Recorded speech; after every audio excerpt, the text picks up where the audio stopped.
चलिए आज समझते हैं धर्मोदास घोष और वर्सेस मोहरी बीवी का केस, जो कि बहुत पुराना 1903 का केस है। इस केस में धर्मोदास घोष एक माइनर होता है 18 साल से नीचे।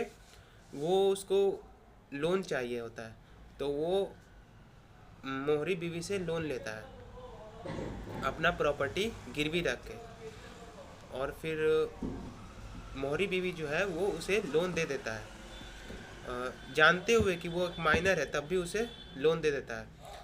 और फिर जब ये बात पता चलती है उसकी माँ को, धर्मोदास घोष की माँ को जब ये बात पता चलती है तब वो कोर्ट में केस कर देती है।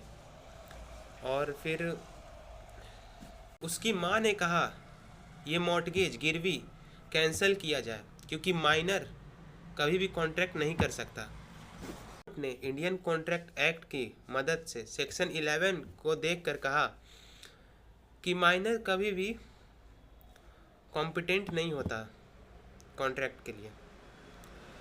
क्योंकि ये माइनर सक्षम कॉम्पिटेंट नहीं होता, इसलिए कॉन्ट्रैक्ट शुरू से ही वॉइड शून्य होता है।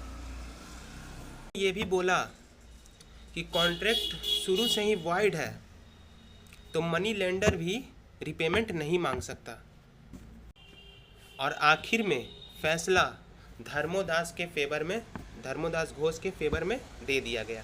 इसका मेन पॉइंट यह है कि माइनर कभी भी कॉन्ट्रैक्ट के लिए वैलिड नहीं होता और कोर्ट उन्हें प्रोटेक्ट करता है।